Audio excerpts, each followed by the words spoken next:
আমি তোমাদের আমার গণিত বইয়ের 204 থেকে 206 নম্বর পৃষ্ঠা পর্যন্ত আলোচনা করে দিচ্ছি। তোমরা যারা নতুন, তোমরা অবশ্যই চ্যানেলটিকে সাবস্ক্রাইব করে আমার পাশে থেকো। সমাধান করতে পারি কিনা দেখি। একের দাগের অঙ্ক। আমাদের পাড়ায় 12 জন লোক 15 দিনে সেচের খালটি পরিষ্কার করেছেন। যদি 20 জন লোক কাজ করতেন তবে কতদিনে কাজটি শেষ করতে পারতেন। তাহলে এখানে দেখো 12 জন লোক কত দিনে পরিষ্কার করেছে? 15 দিনে পরিষ্কার করেছেন। যদি 20 জন লোক কাজ করতেন, তাহলে এখানে 12 জনের পরিবর্তে যদি আমাদের 20 জন কাজ করতো তবে কতদিনে পরিষ্কার করতেন। তাহলে এখানে দেখো আমাদের 12 জন থেকে যদি 20 জন লাগাই, তাহলে আমাদের কি হচ্ছে? লোক সংখ্যা কি বাড়ছে। তাহলে লোক সংখ্যা বাড়লে আমাদের দিন সংখ্যা কি হবে? কম হবে। ঠিক আছে, তাহলে এখানে আমাদের লোক সংখ্যা বাড়লে দিন সংখ্যা কি কম হচ্ছে। তাহলে এটা আমাদের কি সম্পর্ক? বিপরীত বা ব্যস্ত সম্পর্ক। তাহলে এখানে আমরা কি নির্ণয় করব? কতদিনে কাজটি শেষ করতে পারতেন। তাহলে এখানে আমরা কি সময় নির্ণয় করব, অর্থাৎ কি দিন সংখ্যা নির্ণয় করব। তাহলে এটা আমরা কোথায় লিখবো? ডান সাইডে লিখবো।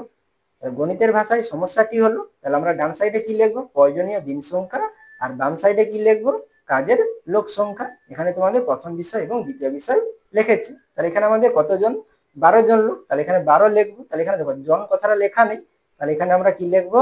12 জন। তাহলে কত দিনে করে? 15 দিনে করে। তাহলে এখানে আমরা 15 দিন লিখবো। তাহলে যদি 20 জন লোক কাজ করতেন তবে কত দিনে শেষ করতে, তাহলে 20 জন লোক। তাহলে এখানে আমরা 20 জন লিখবো, আর এখানে আমরা জিজ্ঞাসা চিহ্ন দেবো। সেচের কাজটি সংস্কারের ক্ষেত্রে লোক সংখ্যা ড্যাশ প্রয়োজনীয় দিন সংখ্যা কমবে। তাহলে এখানে কি বলেছে দেখো, দিন সংখ্যা কমবে। তাহলে কখন দিন সংখ্যা কমবে? যদি আমাদের লোক সংখ্যা কি হয়? বাড়ে, বা বাড়লে কি হবে? আমাদের লোক সংখ্যা বাড়লে তবে কি হবে? দিন সংখ্যাটা কম হবে। তাহলে এখানে আমরা কি লিখবো? লোক সংখ্যা বাড়লে লিখবো। ঠিক আছে, তাহলে লোক সংখ্যা বাড়লে প্রয়োজনীয় দিন সংখ্যা কম হবে। ঠিক আছে, বা কমবে। আবার সেচের কাজটি সংস্কারের ক্ষেত্রে লোক সংখ্যা ড্যাশ প্রয়োজনীয় দিন সংখ্যা বাড়বে। তাহলে দিন সংখ্যা কখন বাড়ে? যদি আমাদের লোক সংখ্যা কি হয়? কম হয়। ঠিক আছে, তাহলে এখানে লোক সংখ্যা কম, প্রয়োজনীয় দিন সংখ্যা বাড়বে। কম লিখলে একটু কথাটা কি দেখতে বা বুঝতে কি অসুবিধা হচ্ছে। তাহলে আমরা কি লিখবো? লোক সংখ্যা কমলে লিখবো। ঠিক আছে, তাহলে লোক সংখ্যা কমলে প্রয়োজনীয় দিন সংখ্যা বাড়বে। তাহলে এখানে দেখো একটি বাড়লে অপরটি কমছে, আবার একটি কমলে অপরটি কি বাড়ছে। তাহলে এটা আমাদের কি সম্পর্ক? বিপরীত সম্পর্ক। অর্থাৎ এক্ষেত্রে প্রথম ও দ্বিতীয় বিষয়, তাহলে প্রথম ও দ্বিতীয় বিষয় বলতে কি? লোক সংখ্যা ও দিন সংখ্যা। তাহলে বিষয় পরস্পর কি সম্পর্ক? বিপরীত সম্পর্ক। তাহলে এখানে আমরা কি লিখবো? বিপরীত সম্পর্ক যুক্ত। ঐকিক নিয়মে সমাধান করে পাই। তাহলে ঐকিক নিয়মে আমরা কিভাবে করব? তাহলে সেচের কাজটি সংস্কারের ক্ষেত্রে তাহলে কতজন লোক? 12 জন লোকের কতদিন? 15 দিনে কাজটি করতে পারে। তাহলে এখানে আমরা কি লিখবো? 12 জন লোকের কতদিন? 15 দিন সময় লাগে। তাহলে ঐকিক নিয়মে আমরা কি করি? একজন লোকের বের করি। তাহলে একজন লোকের, তাহলে 12 জনের পরিবর্তে যদি একজন কাজটি করে, তাহলে অবশ্যই কি 15 দিনে করতে পারবে না, কি হবে? বেশি দিন সময় লাগবে। তাহলে বেশি দিন হলে আমরা কি করি? গুণ করি। তাহলে 12 সঙ্গে 15 গুণ করবো। তাহলে 12 গুণিত 15 আমরা লিখবো। তাহলে 12 গুণিত 15 দিনের সময় লাগবে। তাহলে এখানে আমরা কতজন? 20 জন লোকের বের করবো। তাহলে এখানে আমরা কি লিখবো? 20 জন লোকের। তাহলে 20 জন লোকের কি হবে? কম হবে। তাহলে কম হলে কি ভাগ করব। তাহলে কাকে ভাগ করব? 12 গুণিত 15 কে আমরা 20 দিয়ে ভাগ করব। তাহলে ভাগ মানে কি? আমরা 20টাকে নিচে লিখবো। তাহলে 20 আমরা নিচে লিখবো, আর উপরে কত লিখবো? 12 গুণিত কত লিখবো? 15 লিখবো। সেটাই তোমাদের এখানে লেখা রয়েছে, 12 গুণিত 15 বাই কত? 20। তাহলে এখানে দেখো আমরা সরাসরি কাটাকাটি করে নিতে পারি। 5 দিয়ে কাটাকাটি করলে কত হবে? দেখো 5 4 কত? 20, 5 3 কত? 15, আর 4 1 4, 4 3 কত? 12। তাহলে দেখো 3 3 কত হবে? 9 দিন। তাহলে 20 জন লোকের কত দিনে পরিষ্কার করবে? 9 দিনে পরিষ্কার করবে। তোমাদের এখানে কাটাকাটি না করে এখানে 12 এবং 15 এবং 20 কে কি উৎপাদক বিশ্লেষণ করে তারপরে কাটাকাটিটি করেছে। তাহলে এখানে 12 আছে, তাহলে 12 কে উৎপাদকে বিশ্লেষণ করলে কি হয়? তাহলে 2 দুগুণে কত? 4। তাহলে 2 দুগুণে 4, 4 3 12। তাহলে 2 গুণিতক 2 গুণিতক কত লিখবো? 3 লিখবো। তাহলে গুণ আছে গুণ। 15 কে আমরা কি লিখতে পারি? 3 5 15। তাহলে কি লিখবো? 3 গুণিতক 5। তাহলে এখানে কত? 20 আছে। তাহলে 20 কে আমরা কি লিখবো? 2 গুণিতক 2। তাহলে 2 দুগুণে 4, 4 5 20। এরপরে দেখো, তাহলে উপরে 5 আছে, নিচে 5 আছে। তাহলে আমরা এই দুটো 5 কে কেটে দেবো। আর দেখো এখানে নিচে দুটো 2 আছে, উপরে দুটো 2 আছে। তাহলে উপরে দুটো 2 আর নিচে দুটো 2 কেটে দিলাম। তাহলে এখানে দেখো নিচে কিছু থাকলো না, আর উপরে কি থাকলো? দুটো 3 আছে। তাহলে 3 দিয়ে করতে হবে 9 হবে। তাহলে এখানে আমরা কি লিখবো? 9 লিখবো। সমান 9 দিন সময় লাগবে। এরপরে পরবর্তী পৃষ্ঠাটি দেখো, 205 নম্বর পৃষ্ঠা। বিপরীত সম্পর্কে ঐকিক নিয়মের প্রয়োগ করি। একের দাগের অঙ্ক।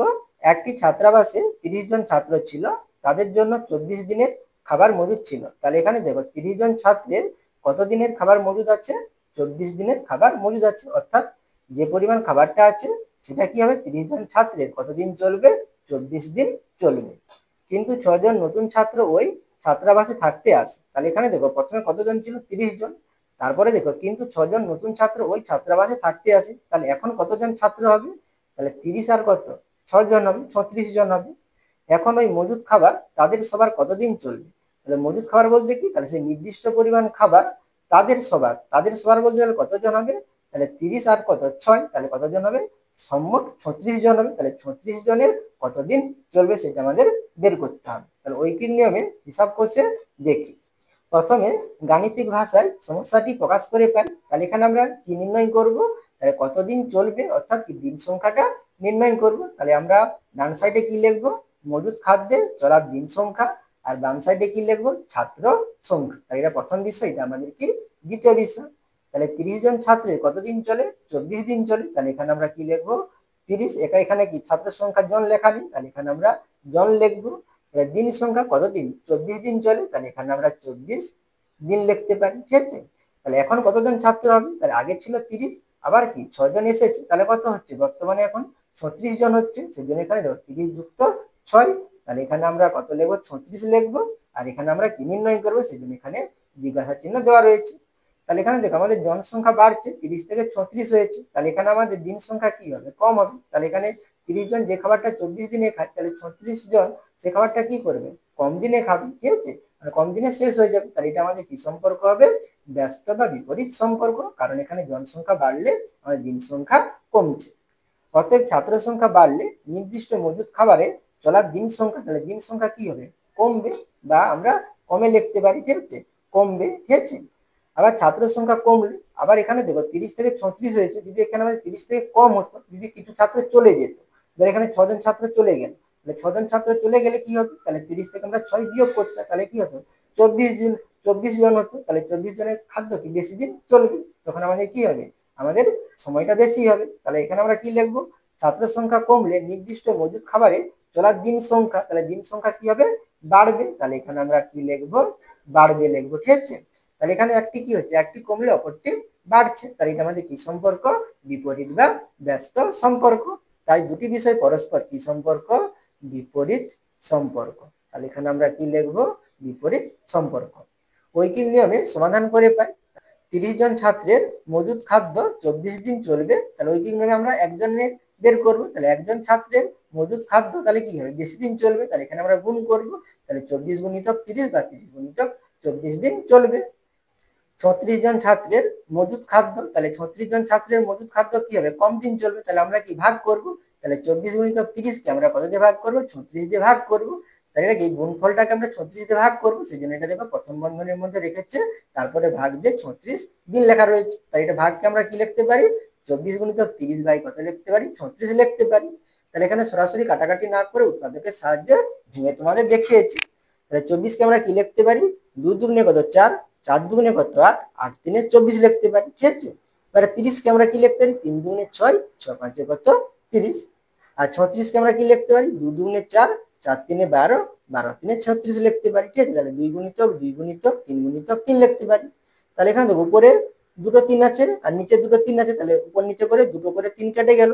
আর এখানে দেখো উপরে 3টি আছে আর নিচে করে 2টি আছে, তাহলে এখানে আমরা উপরের 2টি আর নিচের 2টি কাটাকাটি করে নেব। তাহলে এখানে আমার উপরে কি থাকলো, 2 2 5 থাকলো, তাহলে 2 দুগুণে 4, 4 পাঁচে কত 20, তাহলে 20 দিন চলবে। তাহলে 36 জন ছাত্রের কতদিন চলবে, 20 দিন চলবে। বা তোমরা এখানে সরাসরি অঙ্কের ক্ষেত্রে কষে নেবে। এখানে আমরা 6 দিয়ে কাটাকাটি করি, তাহলে 6 4 কত 24, 6 6 কত 36, আর 6 1 6, আর 6 5 কত 30, তাহলে 5 4 কত 20 দিন চলবে। এরপরে পরবর্তী পৃষ্ঠাটি দেখো, 2 দাগের অঙ্ক। মুর্শিদ বাসে চেপে মামার বাড়ি যাচ্ছে, বাসের গতিবেগ যদি ঘন্টায় 40 কিমি হয়, তবে সে 3 ঘন্টায় পৌঁছায়। তাহলে এখানে দেখো, যদি বাসের গতিবেগ কত, ঘন্টায় 40 কিমি, অর্থাৎ কি 1 ঘন্টায় যদি বাসটি 40 কিমি যায়, তবে সে মামার বাড়িতে পৌঁছাতে কত সময় লাগে, 3 ঘন্টা সময় লাগে। কিন্তু বাসটি ঘন্টায় 60 কিমি গতিবেগে যাচ্ছে। তাহলে এখানে দেখো 40 কিমির পরিবর্তে, তাহলে মুর্শিদ যে বাসে করে মামার বাড়ি যাচ্ছে, সেই বাসটির গতিবেগ কত, ঘন্টায় 60 কিমি, অর্থাৎ 1 ঘন্টায় কত কিমি যায়, 60 কিমি যেতে পারে। তাহলে এখানে দেখো 40 কিমি বেগে গেলে, অর্থাৎ ঘন্টায় 40 কিমি বেগে গেলে 3 ঘন্টা সময় লাগে। আর এখানে বাসটি কত কিমি বেগে যাচ্ছে, 60 কিমি বেগে যাচ্ছে, অর্থাৎ 1 ঘন্টা 60 কিমি যায়। তাহলে এখানে আমাদের কি হবে, তার সময় কি লাগবে, কম লাগবে। তাই এটা আমাদের কি সম্পর্ক হবে, বিপরীত বা ব্যস্ত সম্পর্ক হবে। কোনো জায়গায় সাইকেলে যেতে যে সময় লাগে বাসে যেতে অনেক ড্যাশ সময় লাগে। তাহলে এখানে দেখো সাইকেলের তুলনায় বাসে কি আমাদের কম সময় লাগে, কারণ কি বাসের গতিবেগ বেশি। আর বাসের থেকে কি ট্রেনের গতিবেগ বেশি, ট্রেনে কি হবে আরো কম সময় লাগবে। বা ট্রেনের পরিবর্তে আমরা যদি প্লেনে যাই তাহলে কি হবে, প্লেনের গতিবেগ কি আরো বেশি, তাহলে কি প্লেনে আরো কি কম সময় লাগবে। তাহলে এখানে আমরা কি লিখবো, বাসে যেতে অনেক কি সময় লাগবে, কম সময় লাগবে। তাহলে এখানে আমরা কি লিখবো, কম সময় লাগে। কারণ বাসের গতিবেগ সাইকেলের চেয়ে, তাহলে বাসের গতিবেগ সাইকেলের চেয়ে কি হয়, বেশি হয়, সাইকেলের চেয়ে বেশি বলেই কি তাহলে কি কম সময় লাগে। তাহলে এখানে আমরা কি লিখবো, কারণ বাসের গতিবেগ সাইকেলের চেয়ে তাহলে বেশি, তাহলে এখানে বাসের গতিবেগ বেশি, তাহলে এখানে বেশি লিখবো। তাই দূরত্ব ঠিক থাকলে গতিবেগ ও সময়ের মধ্যে ড্যাশ সম্পর্ক, তাহলে কি সম্পর্ক হবে, বিপরীত সম্পর্ক হবে। ঠিক আছে, তাহলে এখানে আমরা বিপরীত লিখবো।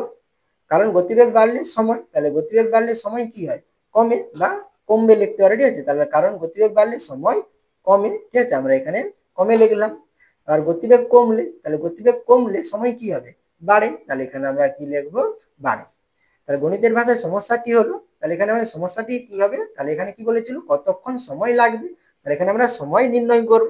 তাহলে সময় নির্ণয় করলে আমাদের সময়টাকে আমরা ডান সাইডে লিখবো। তাহলে সময়টা ডান সাইডে লেখা রয়েছে আর গতিবেগটা বাম সাইডে লেখা রয়েছে। তাহলে প্রথমে 40 কিমি গতিবেগে গেলে কত ঘন্টা সময় লাগে, 3 ঘন্টা সময় লাগে। তাহলে এখানে আমরা কি লিখবো, 40 কিমি/ঘন্টা আর সময়ের নিচে 3 ঘন্টা। আর বাসটি কত কিমি বেগে যাচ্ছে ঘন্টায়, 60 কিমি বেগে যাচ্ছে। তাহলে 60 কিমি/ঘন্টা হলে তাহলে এখানে সময়টা কত হবে, 40 কিমি/ঘন্টা গতিবেগে মামার বাড়ি যেতে সময় লাগে 3 ঘন্টা।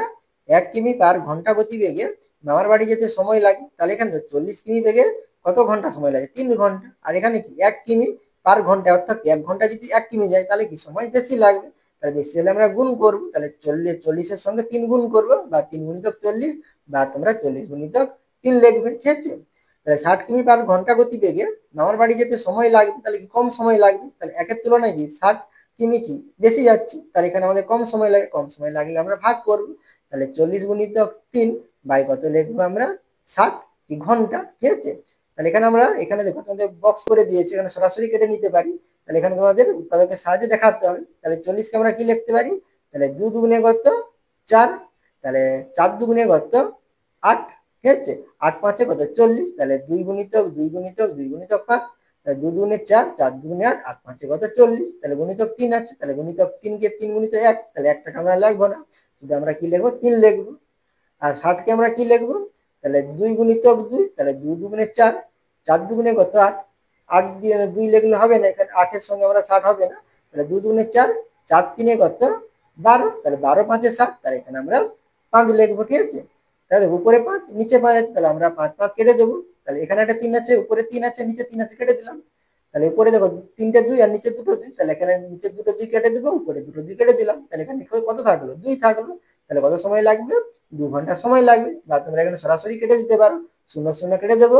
3 একে কত 3, 3 দুগুণে 6, 2 একে 2, 2 দুগুণে 4, তাহলে কত ঘন্টা সময় লাগবে, 2 ঘন্টা সময় লাগবে। তাহলে এখানে আমরা উত্তরটি কি লিখবো, মুর্শিদের মামার বাড়ি যেতে 2 ঘন্টা সময় লাগবে, অর্থাৎ তাড়াতাড়ি পৌঁছাবে। তাহলে অর্থাৎ কি 2 ঘন্টা আগে কত 3 ঘন্টা সময় লাগবে যদি 40 কিমি বেগে যেত। তাহলে এখানে আমাদের গতিবেগ বেড়েছে, সেই জন্য কি 2 ঘন্টা সময় লেগেছে, অর্থাৎ তাড়াতাড়ি পৌঁছাবে, অর্থাৎ তাড়াতাড়ি পৌঁছাবে। তাই গতিবেগ বাড়লে সময় কম লাগবে যদি দূরত্ব একই থাকে। তাহলে দূরত্ব একই থাকলে আমাদের যদি গতিবেগ বাড়ে তাহলে সময় কি লাগবে, কম লাগবে। আর গতিবেগ যদি কম হয় তাহলে সময় কি লাগবে, বেশি লাগবে। ঠিক আছে, আশা করি তোমরা এই 3টি পৃষ্ঠার অঙ্ক বুঝতে পেরেছো। তোমরা অবশ্যই চ্যানেলটিকে সাবস্ক্রাইব করে নিও এবং আমার পাশে থেকো।